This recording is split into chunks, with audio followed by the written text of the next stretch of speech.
Hey, my name's Matt. Today I'm going to teach you how to change your oil and talk about new wine. Alright, so if you are going to do your own oil change, obviously you will need some tools. Starting off, you can't do an oil change without oil or an oil filter, so make sure you get those before you start this process, otherwise you may not have a vehicle to go get such items. Another thing that you really need is a filter wrench, and this goes around your filter like this, and it allows you to get a good grip on the filter. As your vehicle as you travel over time with your vehicle, this actually will tighten a little bit, and so what was once hand tight is actually necessary to have a wrench to take off. It'll be so tight you can't do it with your hands. And speaking of other wrenches, you actually will need a wrench to take off the oil pan, a bolt, so that you can actually drain it. There's usually a bolt in there, you just take it off, and that's how you drain your oil pan. I'll show you that here in a minute. But I have this all-in-one wrench. I actually received this as a gift, and I use it as my oil change wrench because it fits a few different oil pan bolts, and so I can just take this one tool with me, and really I just get down there with these and my drain pan, and I have all the tools that I need to change any vehicle's oil change as long as it fits these specifications. And you can't drain your oil without a drain pan to catch it in. I have this one. I can usually fit 2 vehicles worth of oil in this. And then also, after I fill the oil up, I will dispose of this properly. You can take it to recycle centers, but just make sure you don't pour it in the ground because that's a big no-no. But just check your city or your county or your state's regulations on where to dump that. I know there's several places around where I live. The county has one. There's a recycling center and all that. And then when you go to put your oil back in the car, it really helps if you have a funnel. If you're not too good at aiming, these can sometimes bubble out or just kind of be difficult to put the new oil in. So you'll need a funnel, which gives you a bigger surface area so that you don't miss and it all goes down. And then you're also going to need some rags or towels or something because your hands will get messy. And I also recommend some disposable vinyl or latex gloves. That helps keep your hands cleaner, and because you will get oil kind of all over your hands. So I'll go down there and I'll show you, and then we'll talk about how this relates to new wine. So here's your oil pan drain plug. It's a bolt, and so I'm going to undo this bolt right here. I'm also going to undo the oil filter, but I will do the drain plug first. So I've positioned my oil pan catch to catch the oil that I'm about to drain up.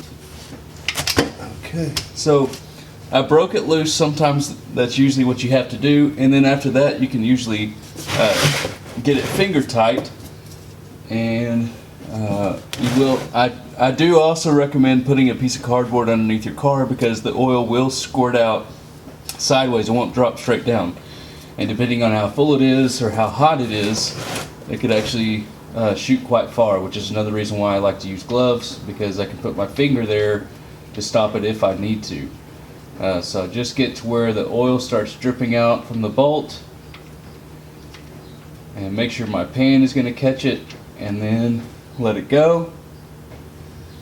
And while that's draining, I'm going to clean that part off with a paper towel or a rag or whatever I have. So I want to put you always want to put clean parts back on. So if you take something off, you want to clean it off, make sure it's clean.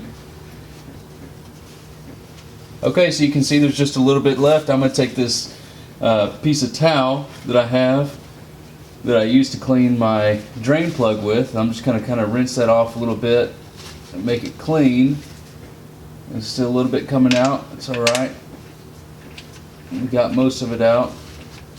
Just kind of clean up your area. You don't want to leave a mess under a car.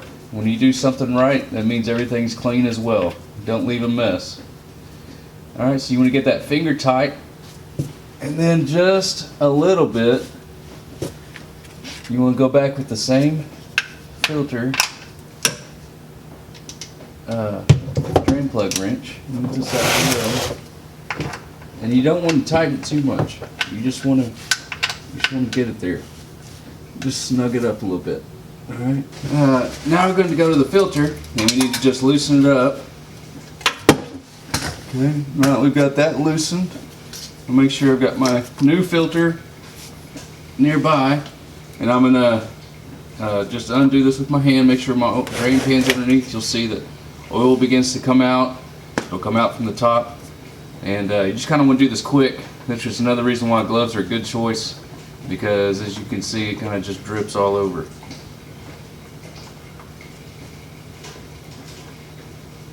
And this oil's kind of warm. It's good to have kind of warm oil, but you don't want it to be hot. There you go. And just take it off. Be careful, it's slippery. Obviously it's covered in oil, which now my camera may be too. Oh well. Which is a good reason why you need cardboard underneath, because sometimes it does spill. Okay, you also want to take some oil as it's dripping and rub it around the O-ring of your new oil filter. This will help to seat it as you screw it on, screw it back in, and you want to clean up your area.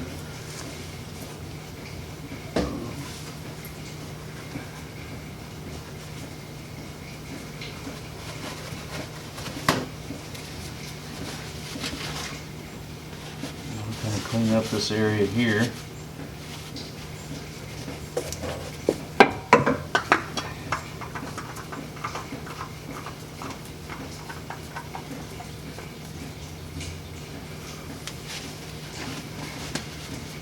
And this one you don't want to put a wrench back on, you just want it to be hand tight, because this baby will tighten up on you. And get it tight as you can with your hand. Clean up any excess you may have made, any oil that's dripping down and around. You don't want that to drip out anywhere. Alright, so as you can see here, I've got this is where you put your oil in. It'll say, typically these newer ones will say what kind of oil. This one says SAE 5W30, which is what I have, which is what I've purchased. So just lefty loosey, righty tighty, take it off, unscrew it to the left. I'm going to put my funnel inside. I looked it up ahead of time and I purchased the correct amount of oil. This one I have to buy 7 every time, and after about the 6th one I'll put it in half, and I'll go from there depending on where my dipstick reads. So before you put the last little bit of oil, before you check to make sure, even if you've done it before, you always want to check your oil to make sure that you have the right amount of oil in your car. And I'll show you on the dipstick how to do that. But before doing that, it's good to start your car to let that oil kind of circulate a little bit, and then check it from there. So we're going to go start the car real quick. Alright, so we turn the car over, and now we're going to pull this oil dipstick here and check it. Before you check it, you actually want to clean it off, so use either one of the towels that you used earlier, or get a fresh paper towel, whatever you need. And we'll put it right back in. And we'll go all the way in, pull it all the way out. Okay? And every dipstick is different, but there's a spot on here that'll tell you if it's full or if it needs more. And it looks like this one's good. So, the only thing left we have to do now is put our oil cap back on. I love what Jesus says in Matthew 9. He also says it in some of the other Gospels, but he mentions not being able to put new wine in old wineskins. And just like we changed the oil in this car and me showing you how to do it, biblical principles can be applied to any everyday life. That's what I love about Jesus and his parables, is he was telling relatable stories to people to teach them the culture and the way of the kingdom of God. And that's what Jesus did. He went around preaching the gospel, the good news that the kingdom of God was at hand, that he was the fulfillment of all the law, the prophets, everything from the Old Testament. It was all being fulfilled in Jesus. And so when he's questioned about his disciples fasting, he teaches another principle about new wine and old wineskins, and that you can't actually put new wine into old wineskins. You need to prepare your body for what God's going to do new in the coming year or in the coming season. If you sense that a season of shift or a shift in seasons is going to happen for you in your life or your family, then you want to take the time and you want to pray and fast about it, because you want to prepare yourself spiritually, physically, emotionally for what God is going to do in this next season. And that's why I love that a lot of churches fast and pray. They have a season of fasting and prayer at the beginning of the year and also throughout the middle of the year, because it just keeps that going. It keeps that new wineskin being ready for God to pour out that new wine, right? It prepares an oil tank to receive that new oil. We got to drain the old oil. We have to change the filter to prepare ourselves for the new oil and the new filter. And that's what we're doing spiritually when we fast. Oil changes and new wine. Who would have thought?